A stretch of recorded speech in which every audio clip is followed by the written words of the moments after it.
इसमें है junior level का प्रश्न है। एक बेलनाकार, अभी बेलन का ही एक कॉन्सेप्ट हम लोग पढ़ के आए हैं, सिलेंडर का एक बेलनाकार जार है, कुछ ऐसे जार है तो बेलनाकार जार है। ये देखिए ये है बेलनाकार जार, ठीक है, ये है बेलनाकार जार। बेलन की अपनी आपको पता है कि एक रेडियस होती है, एक हाइट होती है, लंबाई जिसको कह सकते हैं, ऊंचाई कह सकते हैं, जो मर्जी आप कह दीजिए, अच्छा है। बेलनाकार जार के व्यास, व्यास मतलब डायमीटर, और डायमीटर जो होता है डबल ऑफ रेडियस होता है। डायमीटर में 25% की वृद्धि की जाती है, व्यास में 25% की वृद्धि की गई, तो इस जार की ऊंचाई कितने प्रतिशत कम कर दी जाए ताकि इसके आयतन में कोई बदलाव ना हो, एज इट इज सेम आयतन बना रहे। अभी हम इससे पीछे यही करके आए, लेकिन वहां पर परसेंटेज नहीं था, यहाँ परसेंटेज आपका है। जैसे इसने कहा कि इसमें बढ़ा दिया गया, मतलब यहाँ पर 25% बढ़ा दिया गया। क्या बढ़ा दिया गया है? इसके व्यास को। अच्छा, व्यास अगर 25% बढ़ा है तो रेडियस भी 25% बढ़ेगा। जैसे इसने कहा है कि the diameter of A cylindrical jar is increased by 25%। अगर डायमीटर बढ़ा है तो गारंटी ले लो सिलेंडर का रेडियस भी उतना ही बड़ा होगा। तो रेडियस अगर हमारे पास यहाँ पर आर था, जो भी आपके सामने है, आप देख ही पा रहे हैं यहाँ पर।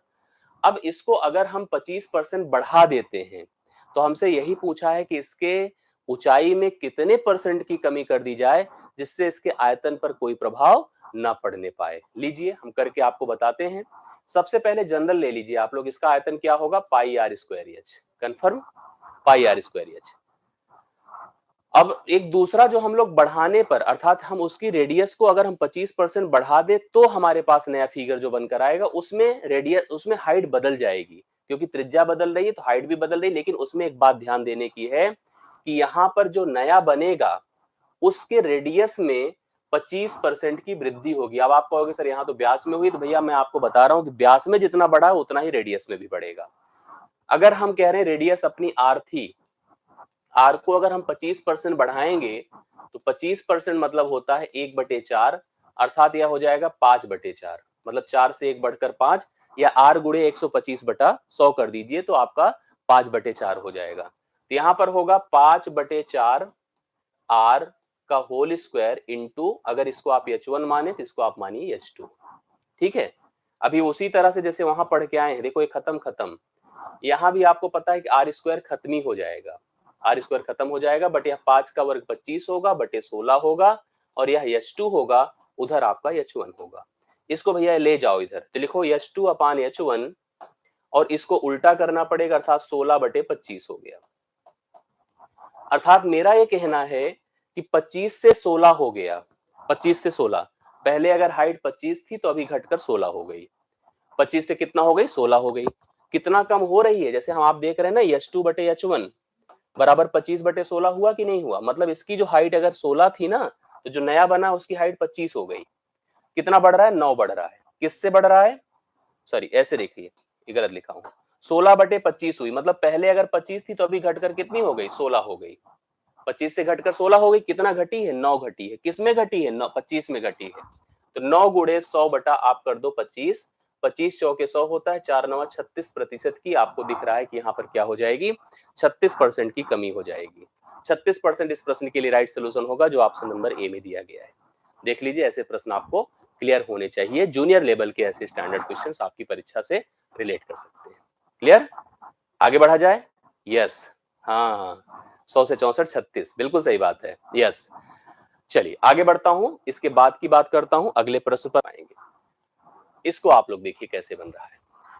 इस प्रश्न को, किसी रेखाखंड QR के एक ही ओर दो बिंदु P और S इस प्रकार हैं। ये जूनियर लेवल का क्वेश्चन है, ठीक ठाक लेवल का है। ठीक है, आप ध्यान से देखिएगा, अगर आप समझ पाओगे तो अच्छा रहेगा। कैसे?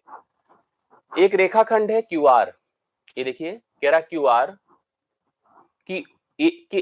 किसी रेखाखंड QR, एक QR है, QR के एक ही ओर मतलब चाहे इस पार चाहे उस पार, चलो इसी पार रखते हैं, दो बिंदु P और S हैं। एक P है, दूसरा कौन है? S है। थोड़ा अच्छे से बना लेते हैं इसको, बहुत ध्यान से देखिएगा। एक P है और दूसरा कौन है? S है।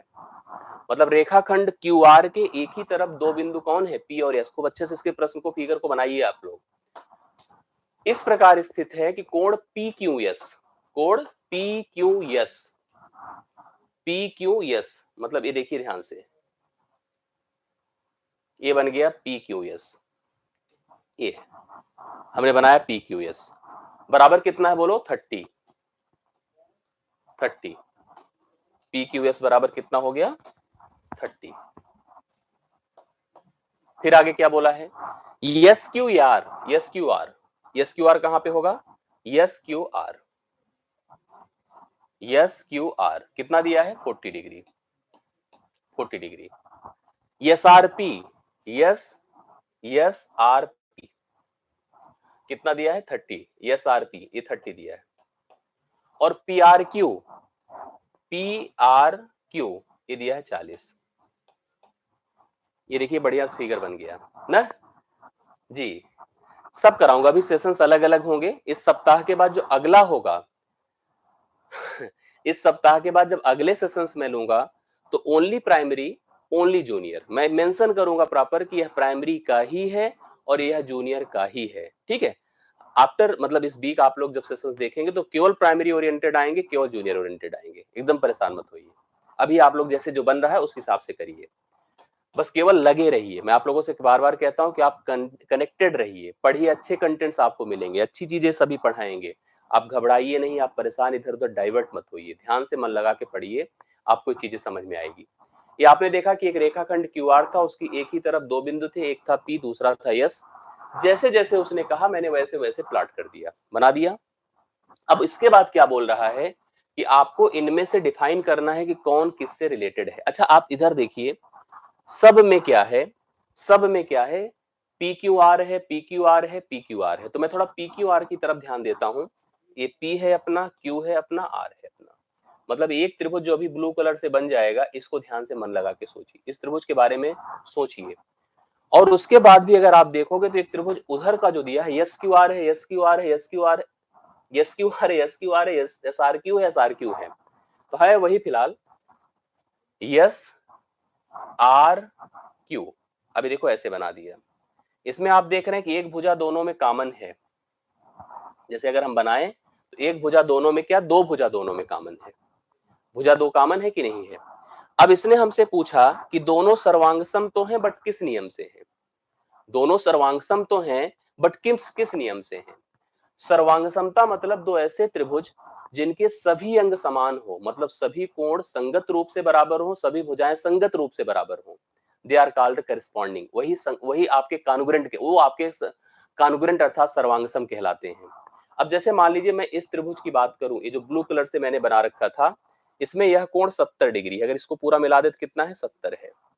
जबकि इधर जाए तो इधर भी 70 है। एक तरह से आपने देखा कि क्यू कोण किसके बराबर है। अगर हम लोग यहाँ पर इस त्रिभुज में है तो कोण क्यू इस त्रिभुज में कोण आर के बराबर है। क्यू और आर आपस में क्या है, बराबर है। एक कोण बराबर हो गया। तो अगर क्यू आर से कनेक्टेड है, क्यू आर से कनेक्टेड है तो कनेक्ट है, मतलब यहाँ पर देखिए क्यू आर से कनेक्टेड है, ये देखिए है ना, यहाँ पे देखिए क्यू आर से कनेक्टेड है। ठीक। अब इसके आगे सोचिए हमारे पास और क्या कॉन्सेप्ट है। एक तो ये हो गया। दूसरी चीज, अगर हम इस त्रिभुज में जाएं तो यहाँ पर 40 है और इस त्रिभुज में भी जाएं तो यहाँ पर 40 है, तो इसका मतलब यह क्यू आर से बराबर ही है। तो आप ये समझ जाइए, और साथ साथ यह भुजा दोनों में कॉमन है। तो यहाँ पर सर्वांग दोनों की बन रही है, पी क्यू आर की, पी क्यू आर की यस आर क्यू के साथ। किसके साथ, यस आर क्यू के साथ। पी क्यू आर की यस आर क्यू, क्योंकि क्यू आर के बराबर है, क्यू आर के कंपेरिजन में है। इसका मतलब है कि यहाँ पर इन दोनों की सर्वांग समता यहाँ बन रही है, जो यहाँ पर देख रहा हूं। और यह जो नियम लग रहा है यस ए एस, ये ए एस ए मतलब दो कोण एक भुजा, एक भुजा दोनों में कॉमन दिख रही है और दो कोण बराबर दिख रहा है। एक तो यह कंप्लीट कोण और यह वाला कोण आपस में बराबर दिख रहा है। तो आप इसको डी ऑप्शन पर जाइए। जैसे अगर बाकी क्यों नहीं है भी समझ लीजिएगा। यहाँ पर जैसे पहले वाले ने दो भुजाओं की बात किया है, दो भुजाओं का कॉन्सेप्ट यहाँ नहीं चलेगा, दो भुजाओं के बराबर होने की स्थिति नहीं हो रही है। दूसरा, यस क्यू आर मतलब जो अगर सर्वांग समता अच्छे से पढ़ा है, इसको आराम से इस प्रश्न का सलूशन बता सकता है, मतलब समझ सकता है, और वही लोग कंफर्म भी कर पाएंगे। आप इसको बहुत ध्यान से अगर देखेंगे, आप अलग अलग बना के देख लीजिए फिगर को, दो अलग अलग जगहों पर डिजाइन करके, तो आपको समझ में आएगा कि दो कोण आप देख रहे हैं बराबर है, मतलब यस ए यस, और दो कोण केवल और केवल इसी ऑप्शन में है। अगर देखिए A S A, A S A कहीं और यहां पर है, लेकिन यहां पर एस आर क्यों है, एस क्यू आर है, एस क्यू आर सही कनेक्ट नहीं, क्यू क्यू के बराबर है यहां पर, इसलिए यहां पर इस प्रश्न का राइट सोल्यूशन आपका डी ऑप्शन है। क्लियर हुआ? डी ऑप्शन 9वें प्रश्न के लिए करेक्ट हल है। ध्यान से देखिएगा, इस प्रश्न के लिए करस्पॉन्डिंग के हिसाब से दोनों में कॉन्ग्रुएंसी जनरेट हुई है। ठीक, अगले प्रश्न पर आइए। आपसे कहा गया 7.37 और 7.4 में से बड़ी संख्या पहचानने के लिए कहा गया बच्चे को, ठीक है। तब बच्चों का एक समूह था जिसने कहा कि 7.37 7.4 से बड़ा है। कुछ बच्चों ने कहा कि यह लार्ज है, यह बड़ा है। 7.37 7.4 से क्या है, लार्ज है, बड़ा है। एक गणित शिक्षक के रूप में अगर आप एक मैथमेटिक्स के टीचर हैं, तो आप बच्चों को त्रुटि सही करने के लिए कैसे समर्थन देंगे, कैसे उनको प्रोत्साहित करेंगे, क्या समझाएंगे, ये आपको डिसाइड करना है। आप मैथमेटिक्स के टीचर की तरह सोचिए। आपको हम कुछ ऑप्शन भी दे रखे हैं, ऐसा नहीं कि हम आपको ऐसे ब्लैंक कर दे रहे हैं। आप ऑप्शन लीजिए और मुझे बताइए कि आप इसमें किस प्रकार से बच्चों को मोटिवेट करेंगे जिससे कि वह सीख पाए, समझ पाए इस चीज को। हम उनको क्या कहेंगे, दशमलव संख्याओं को निरूपित करने के लिए स्थानीय मान प्रणाली को एबेकस एक डिवाइस होती है। एबेकस एक डिवाइस है। मैंने कुछ वीडियोस दिए हैं चैनल्स पे एबेकस के बारे में, आपके अलग अलग डायनिस ब्लॉक के बारे में, आप जितने भी मतलब अलग अलग मैथमेटिकल टूल्स हैं, मैंने सबके बारे में एक एक वीडियो दिया है। आप उसका फैक्ट देखिएगा, वहां पर मैंने क्या समझाया है, आपको मिल जाएगा। मैं वीडियोस आपको प्रोवाइड भी कर दूंगा। दशमलव संख्याओं को निरूपित करने के लिए स्थानीय मान प्रणाली, जो मैं कह रहा हूं ना, पोजीशनिंग नहीं समझ में आ रही है आपको। जैसे आपको पता हो दशमलव के पहले, दशमलव के पहले, दशमलव के पहले इकाई, दहाई, सैकड़ा, दशमलव के बाद 10वां स्थान, 100वां स्थान, 1000वां स्थान, 10,000वां स्थान, इनका पोजीशन, इनका कॉन्सेप्ट आपको क्लियर होना चाहिए। दशमलव संख्याओं को निरूपित करने के लिए स्थानीय मान प्रणाली को एबेकस जैसी हस्तकौशल सामग्री के उपयोग द्वारा समझाइए। इस सच में आपको मैं बता दूं, यही इस प्रश्न के लिए राइट सोल्यूशन होगा। एबेकस का उपयोग करके, एबेकस आप सर्च करेंगे, एबेकस को मैंने समझाया है, आप वीडियो देख सकते हैं मेरे चैनल पे जाकर के।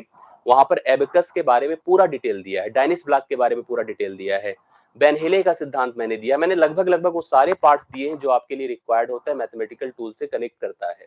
ठीक है, आप वहां पर देख सकते हैं। तो एबेकस का उपयोग करके मैथमेटिक्स दशमलव संख्याओं की स्थानीय संख्या प्रणाली को समझाने का जो कॉन्सेप्ट है, वही इस त्रुटि को सही करने का समर्थन होगा मैथमेटिक्स के टीचर के रूप में। जबकि देखिए कुछ और भी चीजें हैं। दशमलव संख्याओं को प्रसारित रूप से श्यामपट्ट पर लिखिए और विद्यार्थियों को अपना उत्तर सही करने के लिए कहिए, सही नहीं है। अभ्यास के लिए समान प्रकार के अधिक उदाहरण दीजिए। चलो ये सही है कुछ हद तक, लेकिन सही प्रणाली यही है, सही अप्रोच है। विद्यार्थियों को पाठ्य पुस्तक देखने के लिए और प्रक्रिया समझने के लिए कहिए, इससे क्या समझ पाएगा। तो पहला ऑप्शन इस प्रश्न के लिए राइट सोल्यूशन है। पहला ऑप्शन इस प्रश्न का करेक्ट हल है। करेक्ट, आगे बढ़ता हूं। अगला प्रश्न आपके सामने है, ये भी जूनियर लेवल का ही क्वेश्चन है, शानदार सा प्रश्न है, देखिए जूनियर लेवल का है। कल मैंने एक द्विघात समीकरण का प्रश्न हल कराया था, आपको उसी तरह से यहां पर थोड़ा समझना है। दिया है आपको, ऊपर भी एक द्विघात दिया है, नीचे भी एक द्विघात दिया है। जो ऊपर वाला द्विघात है y square minus 17y plus 60 है, ये है। दूसरा एक दिया है वाई स्क्वायर माइनस 9। दरअसल ये जो है ना, ये आपका ए स्क्वायर माइनस बी स्क्वायर के रूप में है। मतलब आप लिख सकते हैं वाई का होल वर्ग माइनस 3 का होल वर्ग, जो होता है आपको बता दूं ए प्लस बी और ए माइनस बी होता है ना। इसको देखने में बहुत दिक्कत नहीं, इसको आप y माइनस 3 और y प्लस 3 लिख सकते हैं। कौन सा भाग, ये वाला भाग जो मैंने अभी लिखा है। ऊपर वाला भाग और नीचे वाले भाग को द्विघात समीकरण के नियम से आपको बनाना पड़ेगा। कैसे, सुनिए सब लोग। ये देखिए, इसको मैं बना रहा हूं, पहले इधर लिखा ही कि मैंने गलत, क्योंकि इधर छाप दिया मैंने। चलो इसको मैं द्विघात समीकरण को हल करता हूं। वाई स्क्वायर माइनस 17y जो पहला वाला है प्लस 60, नियम क्या होता है, आप इसको इससे, इसके गुणांक से गुणा करिए 60 को। 60 के दो ऐसे फैक्टर बनाओ जिनका जोड़ घटाओ 17 हो जाए, जिनका जोड़ घटाओ, तो 12 पंचे 60, 12 5 17 होता है। Y square minus 12y minus 5y plus 60, y common करिए, y माइनस 12 हुआ, माइनस 5 कॉमन करिए, y माइनस 12 हुआ, y माइनस 12 एक तरफ और y माइनस 5 एक तरफ। मतलब ऊपर के हिस्से में इतने हिस्से में आपका होगा, सबसे पहले देखो अभी जो आया है y minus 12, y minus 5, y minus 3, y plus 3, इतनी चीजें ऊपर हो गई। अब नीचे आ जाइए, नीचे आ जाइए। नीचे क्या है, यहां भी एक द्विघात समीकरण है जो क्या है, y square minus 15y plus 36 है। 36 को लीजिए, इसके गुणांक से गुणा करिए, 36 को इसके गुणांक से गुणा करिए, ऐसा फैक्टर बनाइए 36 का जिसका जोड़ या घटाव 15 हो जाए। हाँ, 12 तिया 36 होता है, 12 3 15, y square minus 12y minus 3y plus 36, y common करिए, y माइनस 12 हुआ, माइनस 3 कॉमन करिए, y माइनस 12 हुआ। इसका अर्थ क्या होगा पता है, y माइनस 12 और y माइनस 3, जो कटे उसको खत्म करिए, y माइनस 5 बचा और y प्लस 3 बचा। ठीक है, ऑप्शन नंबर कहां पर है, y माइनस 5 y प्लस 3, जो कि ऑप्शन नंबर ए में। पहला ऑप्शन इस प्रश्न का हल है, पहला ऑप्शन। समझ रहे हैं? यस, राइट सोल्यूशन पहला ऑप्शन इस प्रश्न का उत्तर है। जो कर सकते हैं बताया करें, कोशिश किया करें, समझा करिए और कनेक्ट रहिए। ठीक है, बार बार इसको आपको बताया जा रहा है। लास्ट प्रश्न है आज के सेशन का 15वां नंबर। कौन सा नंबर? 15वां, 15th। लीजिए देखिए इसको, कक्षा 8, कक्षा 8 किस क्लास की बात होती है? मिडिल क्लास की बात होती है। एक विद्यार्थी व्यक्त करता है, क्या व्यक्त करता समझिए, समांतर चतुर्भुज पैरेललोग्राम। किसकी बात करता है? पैरेललोग्राम की। पैरेललोग्राम क्या होता है? ये फिगर होता है, ऐसा फिगर पैरेललोग्राम है जिसमें बेस होता है और समांतर भुजाओं के बीच की दूरी होती है। और अगर हमें क्षेत्रफल निकालना होता है तो 1/2 गुणे आधार गुणे 1/2 गुणे खत्म कर देते हैं, आधार गुणे ऊंचाई होता है, ये इसका एरिया होता है। देखिए लिखा है, उसे दो त्रिभुजों में विभाजित किया जा सकता है। आपको पता है समांतर चतुर्भुज होगा तो जाहिर सी बात दो त्रिभुजों में विभाजित होता है। ये देखिए दो ऐसे त्रिभुज बन जाते हैं, इसलिए त्रिभुज का जो क्षेत्रफल है 1/2 गुणे समांतर चतुर्भुज का क्षेत्रफल, त्रिभुज का क्षेत्रफल, क्योंकि दो बराबर भागों में, जैसे यहाँ पर पूरे शब्दों को पहले सुनिए, उसका मतलब उस विद्यार्थी क्या व्यक्त करता है, कहता है क्योंकि समांतर चतुर्भुज का विकर्ण उसे दो त्रिभुजों में विभाजित करता है, इसलिए त्रिभुज के क्षेत्रफल का सूत्र है 1/2 गुणे समांतर चतुर्भुज का क्षेत्रफल। दी गई स्थिति में निम्नलिखित में कौन सी सबसे उपयुक्त व्याख्या है? पहले तो आपको कंफर्म हो कि व्याख्या सही है कि नहीं है, तो पहले मैं आपको तय करा दूं और बता दूं, यह व्याख्या तो भाई सही है। ठीक है, यह व्याख्या तो सही है। उस बच्चे को पता चल गया कि अगर हम ऐसा फिगर बनाएंगे, ऐसा फिगर बनाएंगे जो समांतर चतुर्भुज है, यह इसके पैरेलल है, यह इसके पैरेलल है, अगर हम एक त्रिभुज का निर्माण करेंगे, एक हम विकर्ण डालेंगे तो विकर्ण इसको दो त्रिभुजों में बांट देगा। और अगर हम लोग क्या करें, इस त्रिभुज का क्षेत्रफल निकालेंगे तो यह 1/2 गुणे समांतर चतुर्भुज का क्षेत्रफल होगा। ये तो सही है। हम लोग बल्कि आपको एक बता दें कि हम लोग जब समांतर चतुर्भुज का क्षेत्रफल सोचते हैं तो जो त्रिभुज का क्षेत्रफल होता है, त्रिभुज का क्षेत्रफल जो होता है उसका दुगुना करते हैं, इसलिए 2 से कटकर बेस इंटू हाइट हो जाता है। ये आपको पता होगा। अब इस प्रश्न पर जाइए, कौन सी सबसे उपयुक्त व्याख्या है समझिए। ऐसे तर्कों का गणित की कक्षा, अरे क्या बात कर रहे हो यार, ये कह रहे हैं गणित में कुछ अच्छा स्थान ही नहीं है।